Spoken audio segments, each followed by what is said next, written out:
क्योंकि अलग अलग शास्त्रों में अलग अलग बातें बताई। तीसरा, भगवान के मुख्य अवतार कितने हैं। चौथा, भगवान की लीलाओं का गान बड़े बड़े ऋषि मुनि करते हैं, तो हमें भगवान की उन प्यारी प्यारी लीलाओं को, कथाओं को सुनाइए। पांचवा प्रश्न कि भगवान तो सर्वसमर्थ है, यानी संकल्प करने मात्र से जो भगवान इस सृष्टि को बना सकते हैं, तो क्या वो संकल्प करने मात्र से रावण, कंस जैसे दैत्यों का वध नहीं कर सकते? उनको अवतार क्यों लेना पड़ता? छठवां प्रश्न ये कि भगवान इस संसार में धर्म की रक्षा के लिए आते हैं, और जब भगवान अपने धाम चले जाते तो धर्म की रक्षा कौन करता है?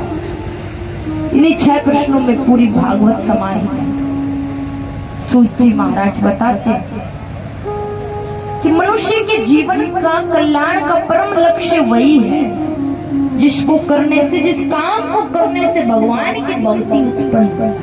आप ये कथा सुनते हो, आपके अंदर भक्ति बढ़ती है। आज के दिन देखिए, इंसान बार बार देखेगा मैंने फलाने ने ब्याज पर पैसा दे रखा, मेरा ब्याज कितना बड़ो, मेरा बैंक का बैलेंस कितना बड़ा, किंतु ये कोई नहीं देखता मेरी भक्ति कितनी बड़ी, मेरा मन पहले से कितना शुद्ध हुआ है। इंसान की होशियारी तो देखिए, पैसों की गड्डी दे के बिठा दो महाराज, जब पैसे गिनेंगे ना तो कोई कितनी जरूरी बात बोलता है, कुछ सुनाई नहीं देगा, ऐसे एकदम पैसों पे पूरा ध्यान रहेगा। बीच में कोई बोल जाएगा तो चुप रहे, गिनती गलत करवाओगा, गिनती गलत हो जाएगी। और भैया जब भगवान की पूजा करने बैठे, माला लेके बैठे, बोला राम राम राम राम, अरे बहू बहू देखियो रसोई में कुत्ता घुस गया, राम राम राम राम राम राम, वो देखियो बिल्ली आ गई। और ध्यान करने बैठे तो महाराज घर में कौन आया कौन गया क्या बातें हुई सब खबर रहती है। जितनी होशियारी पैसे गिनने में है उतनी भजन में क्यों नहीं हमारी होनी चाहिए। और भगवान की भक्ति देखिए, अच्छा कितने लोग जो भगवान को मानते हैं, भगवान की भक्ति करते हैं, ऊपर हाथ उठाओ जो भगवान की भक्ति करते हैं, जन का हाथ नीचे में पुण्य करें, सब करते हैं। किंतु देखिए हमारी भक्ति कैसी है, हमारी भक्ति है स्वार्थ की, स्वार्थ की भक्ति करते हैं। आप कहोगे महाराज ये क्या बोल रहे हैं? एक बात बताओ, आपको भगवान कभी याद आते हैं? जरा बताओ, दुख तकलीफ में भगवान को ज्यादा याद करते हो, सुख में नहीं करते? घर में सब मौज है, आराम से खर्राटे बजा के दोपहर में पंखा चला के सोओगे, कोई भागवत से मतलब नहीं है। दुख है, तकलीफ है, परेशानी है, तब भगवान याद आएंगे, चलो गौशाला में चल के थोड़ा दान कराएं, थोड़ा कष्ट कट जाए। वो कबीरदास जी कहते हैं, सुख में सुमरन सब करें, दुख में सुमरन सब करें, सुख में करे ना कोई, जय सुख में सुमरन करें तो दुख काहे कम। एक बात बताऊं आपको, हम दान करते हैं, पूजा पाठ करते हैं, तो भगवान पे एहसान नहीं करते, क्योंकि भगवान ने हम जो सब चीजें भगवान ने हमको दी हैं, तो अगर हम भगवान की चीज भगवान को लगाए तो कोई एहसान नहीं। बच्चे माँ बाप के लिए अगर कोई चीज खर्च करते हैं, अगर उनके लिए कोई व्यवस्था बनाते हैं, तो माँ बाप पे कोई एहसान है क्या? नहीं। तो उसी प्रकार भगवान हमारे माता पिता है, अगर हम उनके लिए कुछ करते हैं तो ये हमारे लिए भाग्य की बात है कि भगवान ने हमें उस लायक बनाया कि आज हम कुछ कर सके, आज हम गौशाला में दान दे सके, भागवत में कुछ कर सके। भक्ति निस्वार्थ की होनी चाहिए। कवि ने बड़ी सुंदर बात कही है, प्रेम में वासना ना हो तो वरदान बन जाए, और भगत में कामना ना हो तो भगवान बन जाए। निस्वार्थ भक्ति करी मीराबाई ने, नरसिंह भगत ने, कर्माबाई ने, तभी तो आज दुनिया मीराबाई के गीत गाती है। आप भी गाते हो मीरा बाई का गीत, तो बड़ा सुंदर गीत है। चलो मेरे को गाना। मीराए तेरो, गाओ सभी, ऊपर हाथ उठाओ। हाँ, मीराए तेरो, गाओ खोलो। इनको गाने दो, थोड़ा और जोर से गाओ। इतना आप इतनी बोले तो बिना माइक में अकेले बोल दो, बोलो। मीराए तेरो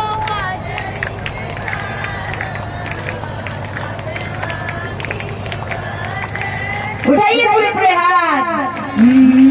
मीराए तेरो बाजे के तारो, सजवा की बाजे खड़े तार।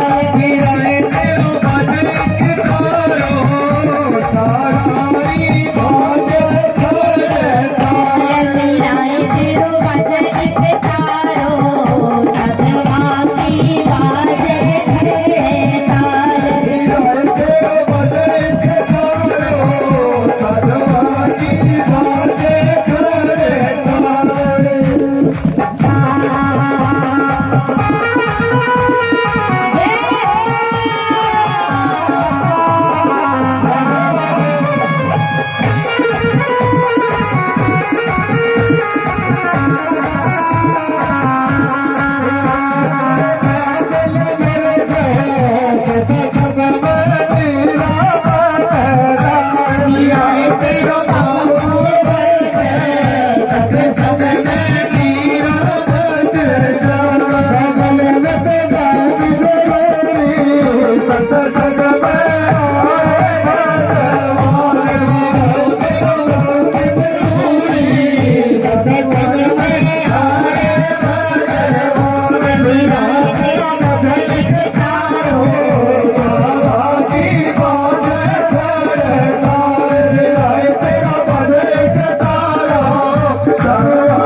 बोलिए कृष्ण कन्हैया लाल की।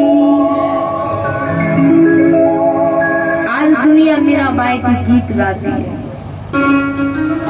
लेकिन जब तक मीराबाई नरसिंह जी संसार में थे, दुनिया वालों ने उनको चैन से जीने नहीं दिया। जब वही मीरा भगवान के परम धाम चली गई तो आज हम उनके गीत गाते हैं, क्योंकि मीराबाई ने भगवान की कोई स्वार्थ की भक्ति नहीं करी, निस्वार्थ भक्ति करी। तो ऐसा नहीं देखिए काम पड़े तभी भगवान याद आए, ये स्वार्थ। जब कोई काम ना पड़े तो भी हमें भगवान याद आए, ये निस्वार्थ भक्ति। तो हमें हर स्थिति में भगवान याद आने चाहिए। और देखिए इंसान की स्वार्थ की हद तो देखिए कि भगवान ने हमारे नहीं सुने, हमने बालाजी को छोड़ दिए, पूजा छोड़ दिया, हम श्याम जी के पास। श्याम जी ने नहीं सुने तो हम देवी माँ के पास। हम इतने स्वार्थी हैं कि एक भगवान छोड़ के दूसरे, रे भगवान सब एक है। भगवान पर भरोसा रखिए और जीवन में कैसे भी परिस्थिति आए, हाथ जोड़ के ये कहिए भगवान की कृपा।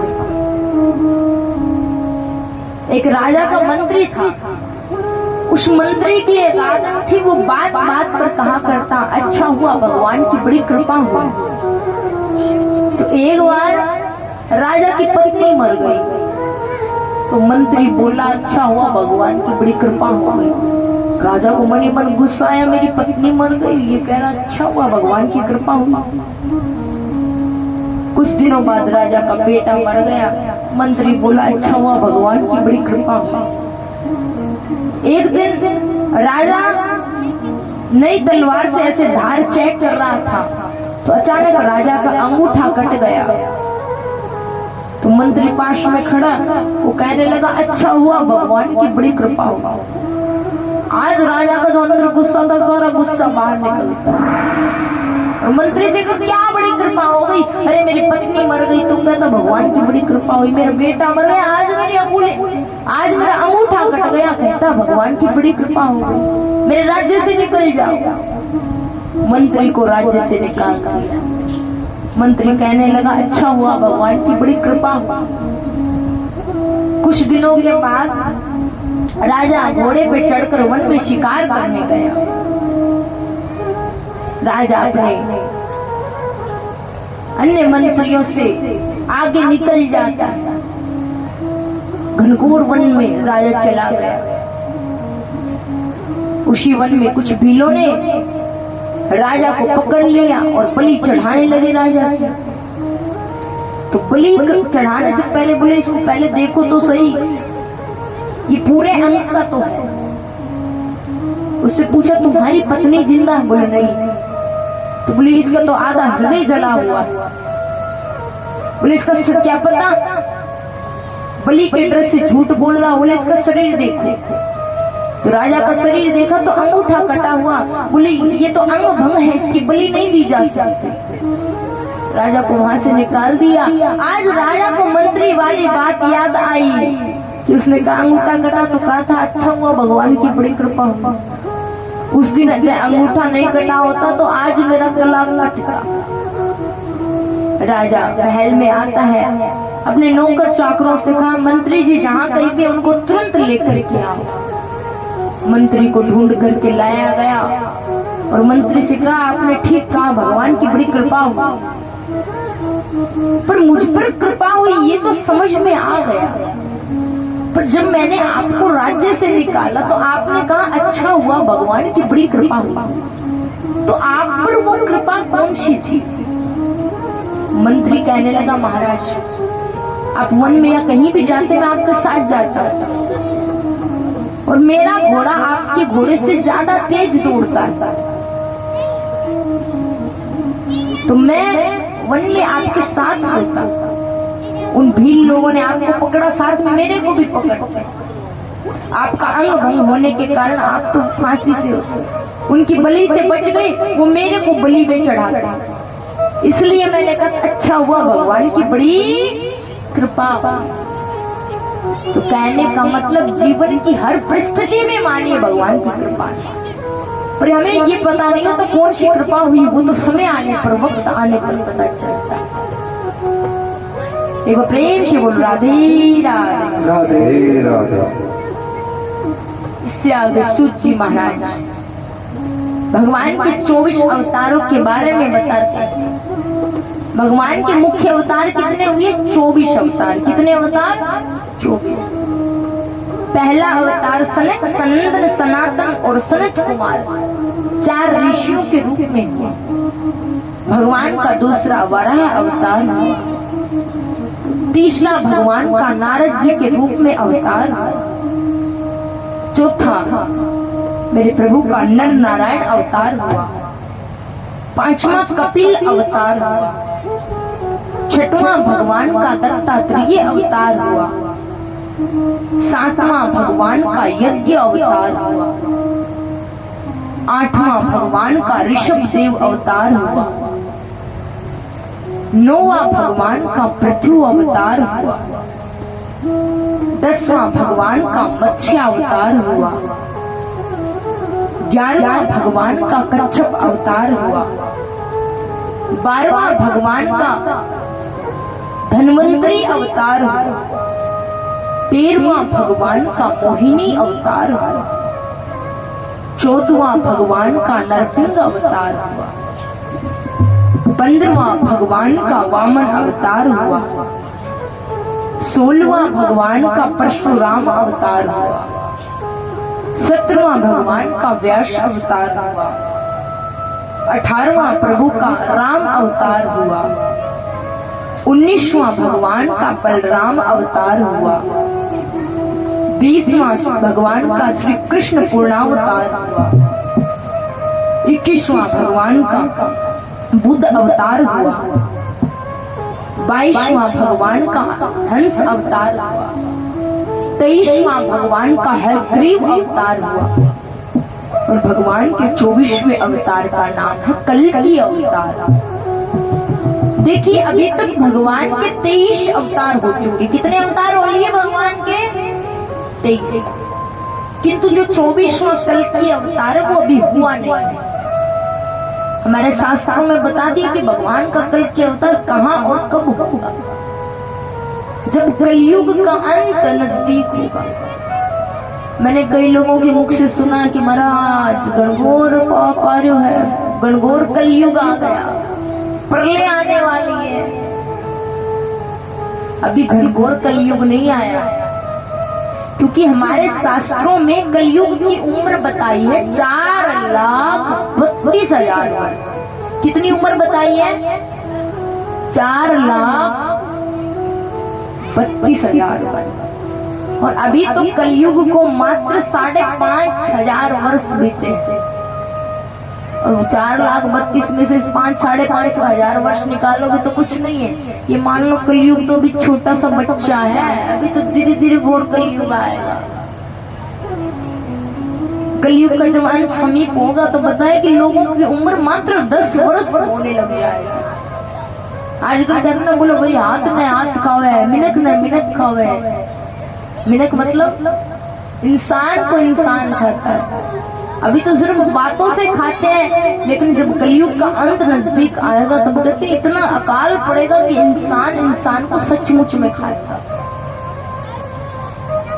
तो कलयुग की समाप्ति पर भगवान उत्तर प्रदेश के मुरादाबाद नामक जिले के संभल नामक गांव में विष्णु यश ब्राह्मण के घर में भगवान अपना कल्की अवतार और कलयुग का पापियों का संहार कर। बोलिए कल्की भगवान की। सूची महाराज भागवत सुना रहे तो सोनकांत ऋषि कहने लगी महाराज ये बताओ ये भागवत पुराण है, इसकी रचना किसने करी और किसने किसको सबसे पहले ये सुनाई? सप्तदिवसीय ये 18,000 श्लोकों वाले भागवत है, इसकी रचना किसने करी? तो श्री सूत जी बताते हैं कि महर्षि पाराशर जी की पत्नी के गर्भ से द्वापर युग के अंत में भगवान का ही श्री वेद व्यास अवतार होता है। और व्यास जी इतने विद्वान थे, उन्होंने एक वेद के 4 भाग किए। पहले वेद एक ही था, पूरा बहुत बड़ा वेद था, एक वेद था। क्या नाम था पहले? सबसे प्राचीन वेद कौन सा है? जीके में भी बच्चों के ट्यूशन आता है, हिस्ट्री पढ़ते हैं उनके भी ट्यूशन आता है। कैसे आवाज नहीं आ रही? किसी को पता तो खड़ा होके बताएं। सबसे पुराना वेद है ऋग्वेद। कौन सा? व्यास जी ने 4 विभाग किए, ऋग्वेद, यजुर्वेद, सामवेद और अथर्ववेद, 4 वेद बनाए। फिर विशाल महाभारत की रचना करी। फिर भी मन को शांति नहीं मिली, उन्होंने 17 पुराण रच डाले। लेकिन फिर भी व्यास जी को लग रहा मेरे से कुछ छूट रहा है, मैं कुछ भूल रहा हूं। याद रखिए, जब संतों को मानने वाले भक्त चिंतित होते हैं तो संत महात्मा बिना बुलाए उनके घर आ जाते हैं। और जब संत चिंतन करते हैं तो भगवान के पार्षद अपने आप आ जाते हैं। उसी समय व्यास जी के कान में एक आवाज आती है, श्रीमन नारायण नारायण हरि हरि, श्रीमन नारायण नारायण हरि हरि, श्रीमन नारायण नारायण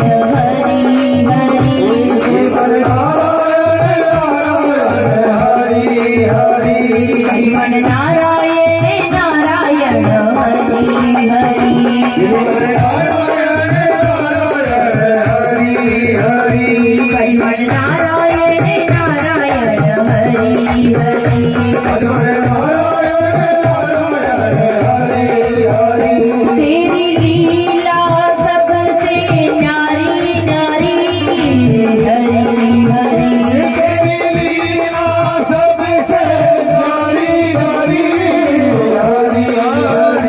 तेरी लीला सबसे न्यारी न्यारी हरि हरि, तेरी लीला सबसे न्यारी न्यारी हरि हरि, तेरी महिमा प्रभु है प्यारी प्यारी हरि हरि,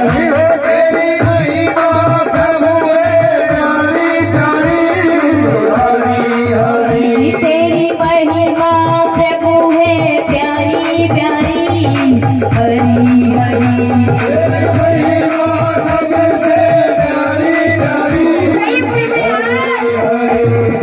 नारायण नारायण हरि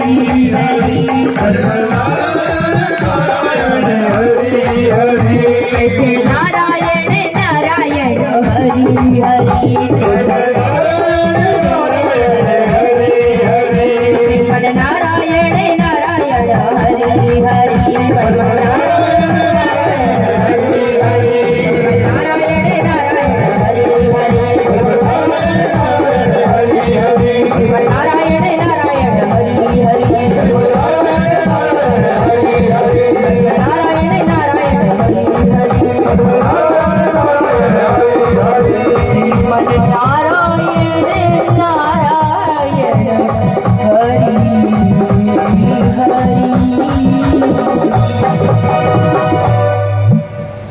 व्यास जी ने देखा कि नारद जी आए।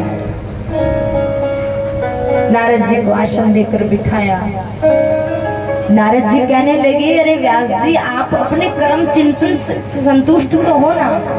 वेद के 4 भाग किए, महाभारत की रचना कर डाली, 17 पुराण रच डाला।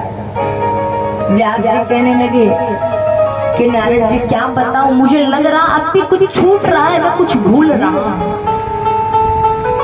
तब श्री नारद जी बताते हैं कि आपने कर्म इत्यादि पुरुषार्थों पर ज्यादा जोर दिया है।